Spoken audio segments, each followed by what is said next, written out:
رب اشرح لی صدری ویسر لی امری واحلل عقدۃ من لسانی یفقہوا قولی۔ 26ویں پارے کی تلاوت کا آغاز ہوا اور سورۃ الاحقاف میں شروع میں یہ بات کی گئی کہ ہم نے جو نبی بھیجے ہیں یہ تمہیں انسانوں میں سے ہیں، اور پھر آگے یہ کہا آیت نمبر 8 میں کہ کیا وہ کہتے ہیں کہ اس قرآن کو اس نے خود گڑھ لیا ہے؟ اللہ کے نبی صلی اللہ علیہ وسلم کے حوالے سے یہ مشرکین مکہ یہ کہتے ہیں کہ اس قرآن کو کیا خود ہی انہوں نے اپنی طرف سے گڑھ لیا ہے؟ آپ کہہ دیجئے کہ اگر میں ہی اسے بنا لایا ہوں تو تم میرے لیے اللہ کی طرف سے کسی چیز کا اختیار نہیں رکھتے۔ تم اس قرآن کے بارے میں جو کچھ کہہ سن رہے ہو اسے اللہ خوب جانتا ہے، اور وہ میرے اور تمہارے درمیان گواہی کے لیے وہی کافی ہے، وہی کافی ہے۔ اور پھر اس کے بعد یہاں یہ بات آئی کہ بے شک ان الذین قالوا ربنا اللہ، بے شک جن لوگوں نے کہا کہ اللہ ہمارا رب ہے، ثم استقاموا، اور پھر اس کے اوپر ڈٹ گئے، فلا خوف علیہم ولا هم یحزنون، اور نہ تو کوئی خوف ہوگا ان پر اور نہ ہی وہ کوئی غمگین ہوں گے۔ یہ مومنین کی مثال اللہ تعالیٰ بتا رہے ہیں، اور یہ مومنین کیسے ہوں گے؟ اولئک اصحاب الجنہ خالدین فیہا، یہ لوگ وہ ہوں گے جو جنت میں جانے والے ہوں گے، اور ہمیشہ ہمیشہ کے لیے اللہ رب العالمین ان کو جنت میں داخل کر دے گا۔ اور یہاں پر بڑی خوبصورت ایک بات آئی، میں تمام نوجوانوں سے بھی کہ وہ اس کو بڑی غور سے سنیں۔ وَوَصَّيْنَا الْإِنسَانَ بِوَالِدَيْهِ إِحْسَانًا، اللہ رب العالمین فرماتے ہیں کہ ہم نے انسان کو اپنے ماں باپ کے ساتھ حسن سلوک کرنے کا حکم دیا۔ حَمَلَتْهُ أُمُّهُ كُرْهًا وَوَضَعَتْهُ كُرْهًا، اس کی ماں نے اسے تکلیف جھیل کر پیٹ میں رکھا۔ وَفِصَالُهُ 30 شَهْرًا، اس نے تکلیف برداشت کر کے اسے جنا، اور اس کے حمل کا اور اس کے دودھ چھوڑانے کا زمانہ 30 مہینے کا ہے، یہاں تک کہ وہ جب اپنی پختگی اور 40 سال کی عمر کو پہنچا تو کہنے لگا اے میرے پروردگار مجھے توفیق دے کہ میں تیری اس نعمت کا شکر بجا لاؤں جو تو نے مجھ پر اور میرے ماں باپ پر انعام کی ہے، اور یہ کہ میں ایسے نیک عمل کروں جن سے تو خوش ہو جا، اور تو میری اولاد بھی صالح بنا، میں تیری طرف رجوع کرتا ہوں اور میں مسلمانوں میں سے ہوں۔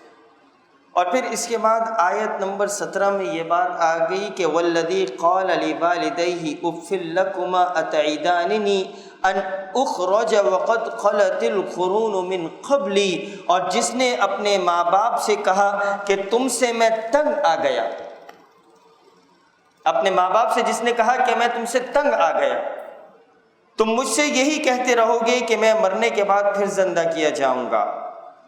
مجھ سے پہلے بھی امتیں گزر چکی ہیں، وہ دونوں جناب باری میں فریاد کرتے ہیں اور کہتے ہیں کہ تجھے خرابی ہو تو ایمان لے آ، بے شک اللہ کا وعدہ حق ہے۔ وہ جواب دیتا ہے کہ یہ تو صرف اگلوں کے افسانے ہیں۔ یعنی یہ بچوں اور والدین کے درمیان کا ایک مکالمہ ہے کہ والدین کے حوالے سے اولاد کو یہ تلقین کی گئی ہے کہ والدین کے لیے حسن سلوک اختیار کریں۔ ایک صحابی اللہ کے نبی صلی اللہ علیہ وسلم کے پاس آئے اور کہے کہ یا رسول اللہ مجھ پر سب سے زیادہ حق کس کا ہے؟ تو اللہ کے نبی صلی اللہ علیہ وسلم نے کہا کہ تم پر سب سے زیادہ حق تمہاری ماں کا ہے۔ ان صحابی نے پھر پوچھا کہ یا رسول اللہ پھر اس کے بعد؟ تو انہوں نے کہا تمہاری ماں کا، پھر اس کے بعد انہوں نے پھر تیسری دفعہ کہا تمہاری ماں کا، اور پھر انہوں نے جب چوتھی دفعہ پوچھا تو اللہ کے نبی نے کہا کہ تمہارے باپ کا۔ یہ جو ماں ہوتی ہے یہ بڑی محبت سے بڑے دکھ اور تکلیف برداشت کر کے اولاد کو پالتی ہے، پوستی ہے، اور جتنی تکلیف یہ ماں برداشت کرتی ہے حمل کی اور پھر اس کے بعد دودھ پلانے کی، یہ جو تکلیف ہے یہ باپ بھی یہ تکلیف برداشت نہیں کر سکتا۔ یہ الفاظ میں اس طریقے سے ادا کر رہا ہوں، یہ ماں کا ظرف ہے، یہ عورت کا ظرف ہے کہ وہ اولاد کے لیے شدید تکلیف برداشت کرتی ہے۔ تو اس لیے اللہ تعالیٰ نے قرآن میں کئی جگہوں پر اپنے حق کے بعد جب دوسری بات کی ہے تو کہا ہے کہ والدین کی فرما برداری کرو، اور پھر اس میں خاص طور پر اللہ رب العالمین نے خاص طور پر کئی جگہوں پر قرآن کے اندر جب والدین کا تذکرہ کیا، شرک کے بعد بھی خاص طور پر جب والدین کا تذکرہ کیا تو خاص طور پر ماں کے حوالے سے بات کی ہے۔ اس لیے میرے بھائیوں، یہ وہ دروازہ ہے کہ جس دروازے کے اوپر اگر ہم آ گئے تو مغفرت ہے، کہ جو حدیث ہم بیان کرتے ہیں رمضان کے حوالے سے، ایک بڑی مشہور حدیث ہے جو حضرت جبرائیل والی ہے کہ وہ ممبر پر چڑھے، انہوں نے حضرت جبرائیل نے دعائیں کی اور اللہ کے نبی نے تینوں دعاؤں پر آمین کہا، اور ان میں سے ایک تھی کہ جس نے اپنے ماں باپ کو بڑھاپے کے عالم میں پایا اور اب تباہ ہو گیا وہ شخص جس نے اپنے ماں باپ کو بڑھاپے کی حالت میں پایا اور اپنی مغفرت نہ کرائی۔ یعنی کہ بڑھاپے کی حالت میں اگر ماں باپ موجود ہیں تو اس کا مطلب ہے کہ تمہاری مغفرت کا دروازہ کھلا ہوا ہے۔ جیسے ہی ماں باپ اس دنیا سے رخصت ہوئے وہ دروازہ بند ہو گیا، اور جیسے ہی وہ دروازہ بند ہو گیا اور آدمی نے اپنی مغفرت نہ کروائی تو اس کا مطلب یوں سمجھ لو کہ وہ تباہ ہو گیا۔ اور اسی طرح ایک اور جو دعا کی تھی وہ یہ کی تھی کہ تباہ ہو گیا وہ شخص جس نے رمضان کا مہینہ پایا اور اپنی مغفرت نہ کرائی۔ جبرائیل امین نے یہ بات کہی، اللہ کے نبی نے دعا کے لیے آمین کہا۔ اس کا مطلب یہ ہوا کہ دروازہ مغفرت کا کھلا ہوا ہے۔ تم نے جتنے گناہ کیے ہیں، تم نے پچھلی جتنی نافرمانیاں کی ہیں، ان ساری نافرمانیوں سے مغفرت کا وقت آ چکا ہے۔ تم مغفرت کروانا چاہتے ہو تو کروا لو۔ یہ جیسے ہی رمضان کا مہینہ ختم ہوگا اور یہ دروازہ جب بند ہوگا تو پھر مغفرت، ویسے تو رب العالمین کی ذات ہے، آدمی جب اللہ کے سامنے ہاتھ پھیلائے چاہے وہ رمضان ہو یا بغیر رمضان ہو تو اس کی تو وہ شب قدر ہو گئی۔ جس کو توبہ کی توفیق مل گئی چاہے وہ رمضان ہو یا بغیر رمضان ہو، اس کے لیے تو اللہ تعالیٰ کی طرف سے مغفرت مل گئی۔ لیکن یہ مغفرت کا دروازہ رمضان کے ختم ہوتے ہی بند ہو گیا، اور اگر کسی نے مغفرت نہ کرائی تو ایسی اپرچونٹی، ایسا موقع اگر کسی نے ضائع کر دیا تو اللہ کے نبی کے مطابق اس کا مطلب یہ ہے کہ وہ تباہ ہو گیا۔ اس کو اب یہ یقین ہے کہ کیا اگلے سال اسے رمضان ملے گا۔ کتنے ایسے لوگ ہیں جو پچھلے سال رمضان میں تھے اور اس سال نہیں ہیں۔ ہمارے ساتھی یہیں بیٹھتے تھے، ناصر بھائی یہیں بیٹھتے تھے، میں درس دیتا تھا، ہر درس کے بعد وہ مجھ سے سوال کرتے تھے، مجھ سے بات کرتے تھے، فرقان بھائی یہ بات ہے، فرقان بھائی یہی بات ہے۔ پچھلے سال تھے، نہیں ہے وہ آج ہم، اللہ ان کی مغفرت کرے۔ اور بہت سارے ایسے لوگ ہیں، تو یہ دروازہ کسی بھی وقت بند ہو سکتا ہے۔ اس کے بعد آگے چل کر سورہ محمد کی تلاوت ہوئی۔ سورہ محمد کی تلاوت میں یہ خاص طور پہ یہ بات آئی کہ والذین اہتدوا زادہم ہدی وآتہم تقواہم، اور جو لوگ ہدایت یافتہ ہیں اللہ نے انہیں ہدایت اور بڑھا دی، ہدایت میں ان کو اور بڑھا دیا۔ وہ لوگ جو اللہ سے مانگنا چاہتے ہیں، جو اللہ کا تقوی اختیار کرنا چاہتے ہیں، اللہ ان کی دل کی کھیتی کو اور زیادہ زرخیز کر دیتا ہے۔ جو تقوی کے راستے پر چلنا چاہتے ہیں اللہ ان کے لیے تقوی کے راستے کھولتا چلا جاتا ہے۔ جو ہدایت کے راستے پر آنا چاہتے ہیں اللہ رب العالمین ہدایت کے راستے اس کے لیے آسان کر دیتا ہے۔ والذین اہتدوا زادہم ہدی وآتہم تقواہم، اور انہیں ان کی پرہیزگاری عطا فرما دیتا ہے۔ کیا چیز ہے کہ جو اللہ کے راستے پر ایک قدم بڑھاتا ہے اللہ اس کی طرف 10 قدم چلتا ہوا آتا ہے۔ کوئی ایک چلتا ہوا جاتا ہے، اللہ تعالیٰ حدیث کے مطابق اللہ رب العالمین اس کی طرف دوڑتا ہوا آتا ہے۔ یہ اللہ رب العالمین کا معاملہ ہے۔ تم مانگو تو صحیح، تم گڑ گڑاؤ تو صحیح، تم ہاتھوں کو اٹھاؤ تو صحیح۔ یہ مغفرت کیا ہے؟ یہ صرف آنکھوں سے نکلنے والے آنسو وہ ندامت کے آنسو ہیں، یہ ندامت کے آنسو ٹپکنا شروع ہو جائیں، یہ پچھلی گناہوں کی معافی تلافی کی بات کرنا شروع ہو جاؤ، اس سے ڈائریکٹ کنیکشن ڈیولپ کرو۔ اور جب اللہ کے ساتھ ڈائریکٹ کنیکشن آتا ہے تو اللہ کا کنیکشن کبھی ڈسکنیکٹ نہیں ہوتا۔ یہ دنیا کی لائنیں ہیں جو ڈسکنیکٹ ہوتی ہیں، اور دنیا کی لائنیں ہیں جو بزی ہو جاتی ہیں، لیکن جب اللہ کی لائن تھرو ہوگی تو کبھی ڈسکنیکٹ نہیں ہوگی، وہ کبھی بزی نہیں ہوگی۔ اور جس وقت قرآن کے اندر نماز یہ روزے کے حوالے سے بات آئی تھی کہ یہ روزے تم پر فرض کر دیے گئے ہیں، ان روزوں کی فرضیت کی آیتوں کے بعد جو سب سے پہلی آیت آئی وہ یہ تھی کہ وَإِذَا سَأَلَكَ عِبَادِي عَنِّي فَإِنِّي قَرِيب، کہ جب یہ لوگ تم سے کہتے ہیں کہ اللہ رب العالمین کے بارے میں تجھ سے سوال کرتے ہیں تو اللہ سے کہو کہ وہ تو تم سے قریب ہے۔ اجیب دعوت الداعی اذا دعان، تم اسے پکارتے ہو، وہ تمہاری پکاروں کے اوپر لبیک کہتا ہے، تو پھر تمہیں چاہیے کہ تم اس کو جواب دو، تم ایمان لے کر آؤ۔ اللہ کے ساتھ یہ کنیکشن کا تعلق ہے۔ اس کے بعد آیت نمبر 27 کے اندر بڑی خوبصورت ایک اور بات آئی، وہ یہ بات کہ فَكَيْفَ إِذَا تَوَفَّتْهُمُ الْمَلَائِكَةُ يَضْرِبُونَ وُجُوهَهُمْ وَأَدْبَارَهُمْ، یہ بات کیا ہے؟ یہ بات ذرا ذہن نشین کر لیں کہ جب اس دنیا سے رخصت ہو رہے ہوں گے، جب اس دنیا سے جا رہے ہوں گے تو انسان ندامت کے آنسو میں ہوگا، اس کو یہ خیال آ جائے گا کہ ہاں یہ دنیا تو چلی گئی، یہ دنیا تو چلی گئی، یہ دنیا تو چلی گئی۔ در حقیقت میرے بھائی یہ جو دنیا ہے یہ حال ہے، اور آنے والی جو دنیا ہے وہ مستقبل ہے۔ ہم اس حال کے اندر اس آنے والے مستقبل کی تیاری کریں کہ یقینی اگر کوئی چیز ہے تو وہ موت ہے۔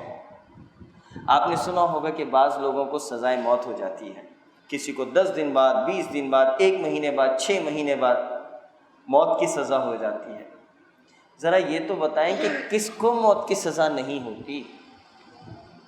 قرآن کہتا ہے کہ کل نفس ذائقۃ الموت، تم سب نے موت کا ذائقہ چکھنا ہے، تم سب نے، ہر نفس نے موت کا ذائقہ چکھنا ہے۔ تو بعض لوگوں کی تو ڈیسائیڈڈ ہوتی ہے کہ موت جو ہے وہ فلانی تاریخ کو ہوگی، اور بعض لوگوں کی موت کا وقت متعین نہیں ہوتا، وہ کسی بھی وقت آ سکتی ہے۔ تو اسی لیے اس وقت سے پہلے اپنی تیاری کرنا، اس وقت سے پہلے اپنے آپ کو اس راستے کے اوپر لے کر چلنا۔ یہاں پر جو الفاظ ادا ہوئے وہ کیا تھا کہ فَكَيْفَ إِذَا تَوَفَّتْهُمُ الْمَلَائِكَةُ، پس ان کی کیسی درگت ہوگی کہ جب فرشتے یضربون وجوہہم وادبارہم، ان کی روح قبض کرتے ہوئے ان کے چہروں اور ان کی سرینوں پر ماریں گے۔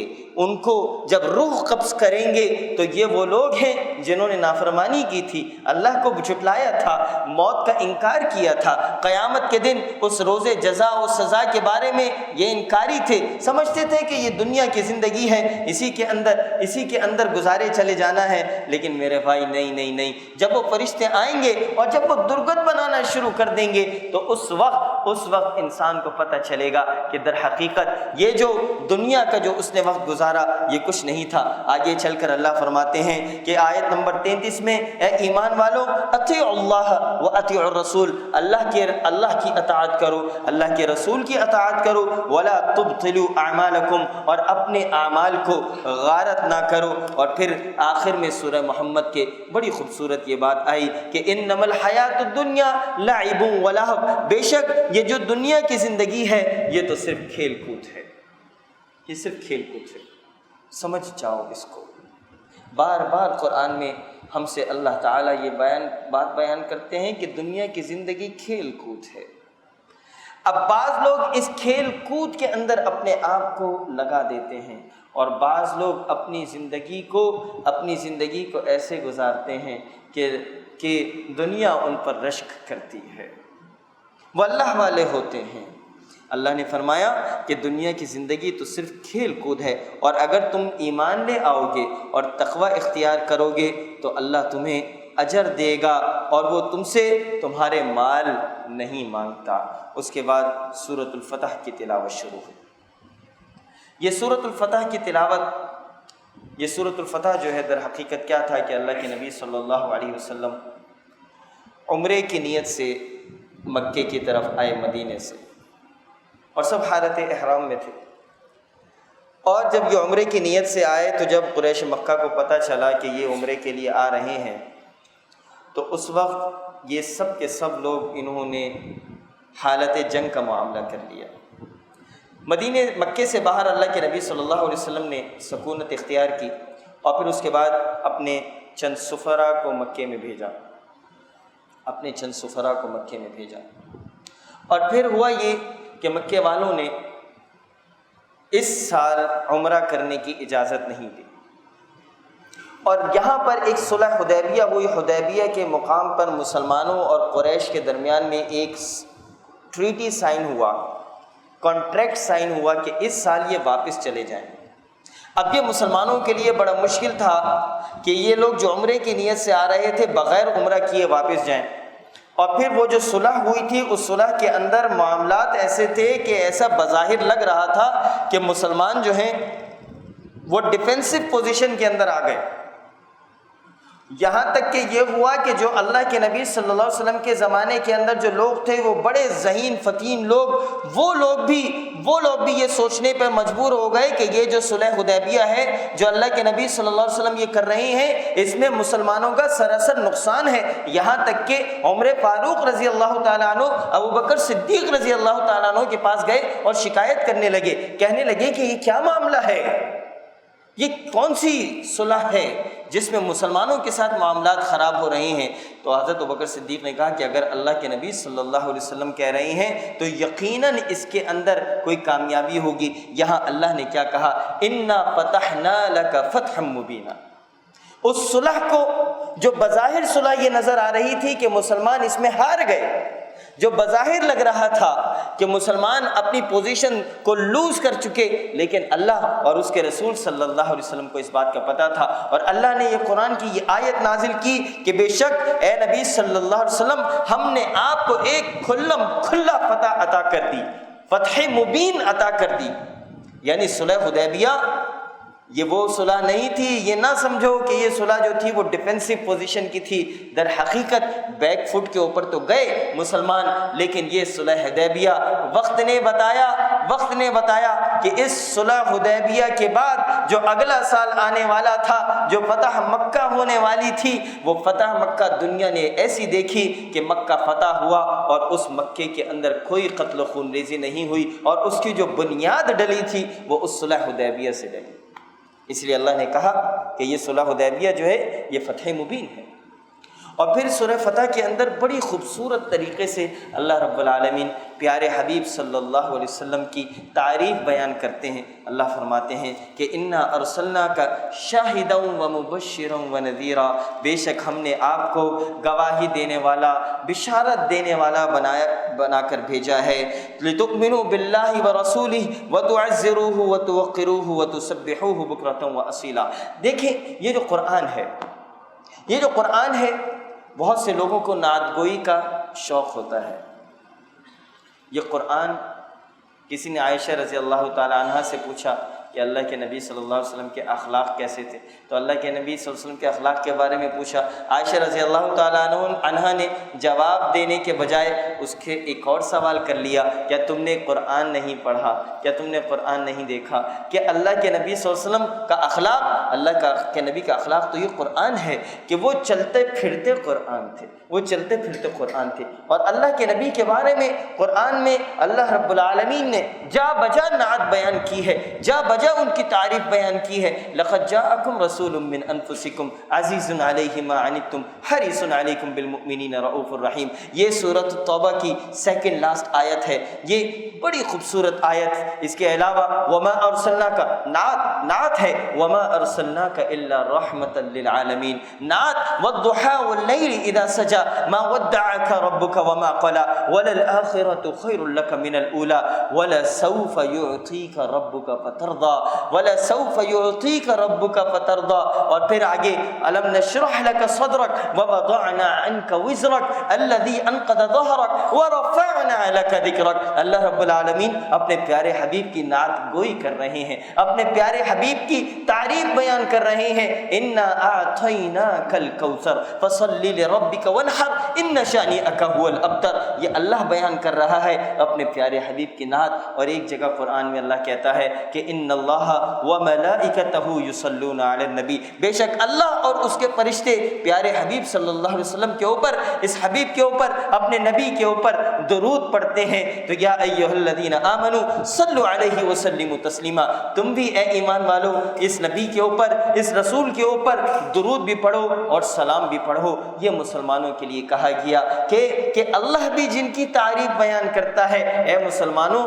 تم بھی اللہ کے نبی کی تعریف بیان کرو. اور جو اللہ کے نبی کی تعریف بیان کرنا چاہتا ہے تو قرآن سے بہترین تعریف اللہ کے نبی صلی اللہ علیہ وسلم کی اور کیا ہوگی. تو اس لیے قرآن سے تعلق کو مضبوط کریں. اور پھر اس کے بعد اسی صلح حدیبیہ کے حوالے سے یہ بات ہوئی تھی کہ جب اللہ کے نبی مکہ سے باہر سکونت اختیار کیے ہوئے تھے، اپنے سفیروں کو بھیجا. ان سفیروں میں سے ایک حضرت عثمان غنی رضی اللہ تعالی عنہ کو بھی اللہ کے نبی نے مکے میں بھیجا بات چیت کرنے کے لیے کہ ہمیں عمرے کی اجازت دے دی جائے. مکے والوں کی طرف سے ایک خبر آ گئی، جو مسلمان باہر موجود تھے مکے سے باہر، ان کے پاس خبر یہ آئی کہ قریش مکہ نے عثمان غنی رضی اللہ تعالیٰ عنہ کو شہید کر دیا.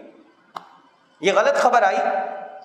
مسلمان آئے تھے عمرے کی نیت سے، لڑنے کی نیت سے نہیں آئے تھے. کوئی ہتھیار مسلمانوں کے پاس نہیں تھا، کوئی تیر اور تلوار مسلمانوں کے پاس نہیں تھا. خالصتاً عمرے والی نیت تھی. احرام کے اندر موجود تھے، جانوروں کو اپنے ساتھ لے کر آ رہے تھے. یہ والی ساری جو چیزیں تھیں، ایسے موقعوں کے اوپر کوئی لڑائی تو وہاں پر کرنی نہیں تھی، عمرہ کرنا تھا. سفیر کو بھیجا، لیکن اس سفیر کے بارے میں جب یہ خبر آئی، یہ غلط خبر تھی، لیکن خبر یہ آئی کہ عثمان غنی کو جب شہید کر دیا. عثمان غنی رضی اللہ تعالیٰ عنہ کو کیا کر دیا؟ شہید کر دیا. اللہ کے نبی صلی اللہ علیہ وآلہ وسلم اس وقت ایک درخت کے نیچے بیٹھے ہوئے تھے. وہاں پر وہ بیٹھے ہوئے تھے، لیکن نیت تو نہیں تھی ان کی جنگ کی. لیکن جب یہ خبر سنی تو پھر اس کے بعد اللہ کے نبی صلی اللہ علیہ وسلم نے پورے صحابہ سے، سارے صحابہ سے ایک بیعت لی. وہ بیعت یہ تھی کہ اگر عثمان غنی کو شہید کر دیا ہے تو عثمان کے خون کا بدلہ ہم مکے والوں سے لے کر جائیں گے.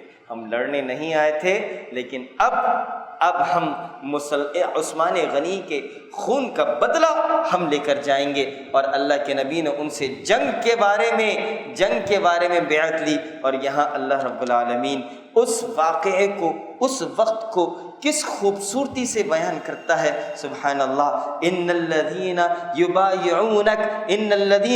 یبایعونک، جب لوگ تم سے بیعت کر رہے تھے، جب لوگ تمہارے ہاتھ کے اوپر بیعت کر رہے تھے، در حقیقت انما یبایعون اللہ، وہ یقیناً اللہ سے بیعت کر رہے تھے. بظاہر تمہارا ہاتھ تھا کہ جنگ کرنے کے لیے تمہارے ہاتھ کے اوپر یہ سارے صحابہ بیعت کر رہے تھے. لیکن کیا اللہ فرماتے ہیں وہ یقیناً اللہ سے بیعت کر رہے تھے. ان کے ہاتھوں پر اللہ کا ہاتھ تھا. ید اللہ فوق ایدیہم. یہ منظر اللہ کو بڑا پسند آیا،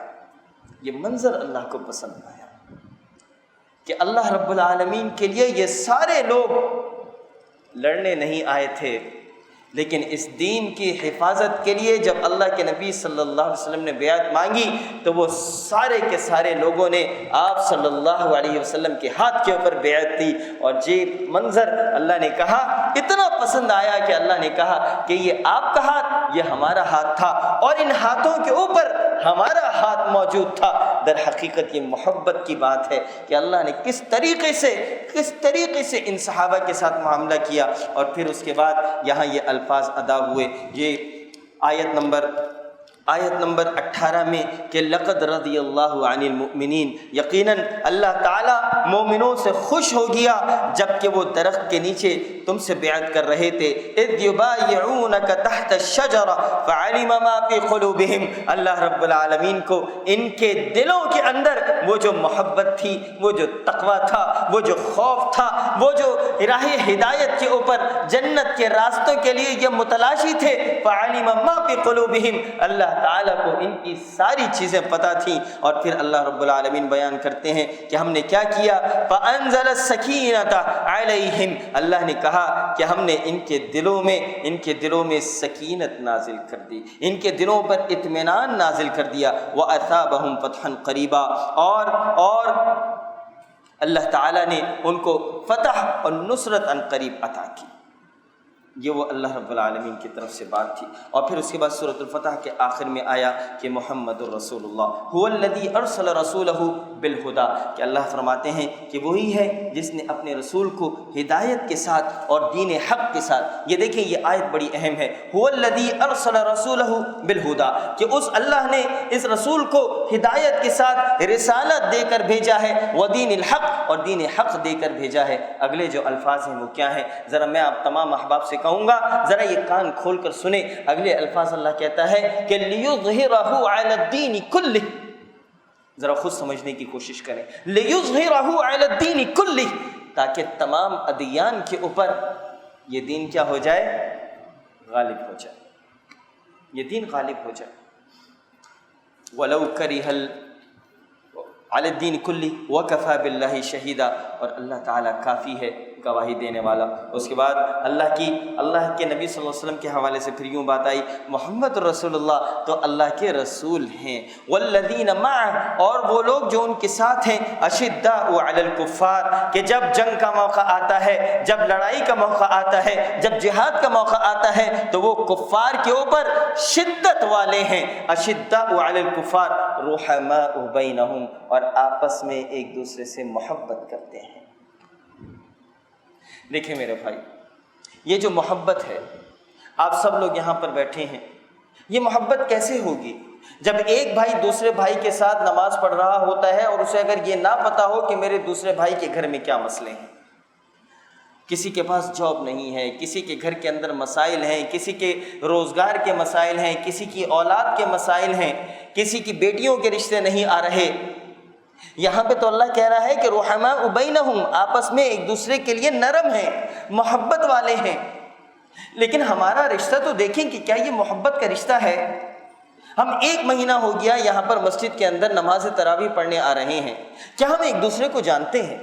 کیا ہم لوگوں نے ایک دوسرے کے ساتھ وہ تعلق مضبوط کیا کہ جو تعلق مومنین کا ہونا چاہیے، کہ اگر میرے بھائی کو کوئی ضرورت ہے تو اس کی ضرورت سے پہلے دوسرا اس کا بھائی اس کے گھر پر موجود ہو، یہ رشتہ ہونا چاہیے۔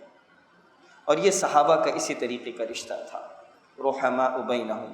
آگے اللہ فرماتے ہیں تراہم رکعا سجدا یبتغون فضلا من اللہ ورضوانا، کہ تو انہیں دیکھے گا کہ یہ رکوع اور سجدے کر رہے ہیں، یبتغون فضلا من اللہ ورضوانا، اور اللہ کا فضل یہ تلاش کرتے ہیں، سیماہم فی وجوہہم من اثر السجود، ان کا نشان ان کے چہروں پر سجدوں کے اثر سے ہے، ذالک مثلہم فی التوراۃ ومثلہم فی الانجیل، اور یہ مثالیں اللہ تعالیٰ نے تورات میں بھی دی اور یہ مثال اللہ نے انجیل کے اندر بھی دی۔ اور پھر آگے اللہ کہتا کہ ہے کزرع اخرج شطأہ فآزرہ فاستغلظ فاستوى على سوقه يعجب الزراع ليغيظ بهم الكفار، اللہ فرماتے ہیں کہ ان کی مثال اس کھیتی کی ہے کہ جس نے اپنے آپ کو نکالا، پھر اسے مضبوط کیا اور وہ اب موٹا ہو گیا، اور پھر اپنے تنے پر سیدھا کھڑا ہو گیا اور کسانوں کو خوش کرنے لگا تاکہ ان کی وجہ سے کافروں کو چڑھائے۔ اور پھر اللہ آگے فرماتے ہیں وعد اللہ الذین آمنوا وعملوا الصالحات، اور اللہ کا وعدہ ہے ایمان والوں کے ساتھ، ان لوگوں کے ساتھ کہ جو نیک عمل کرتے ہیں، منہم مغفرۃ و اجر عظیما، اللہ رب العالمین ان کو مغفرت بھی دے گا اور اجر عظیم بھی دے گا۔ اقول قولی ھذا استغفر اللہ لی ولکم ولسائر المسلمین والحمد للہ رب العالمین، جزاکم اللہ خیرا۔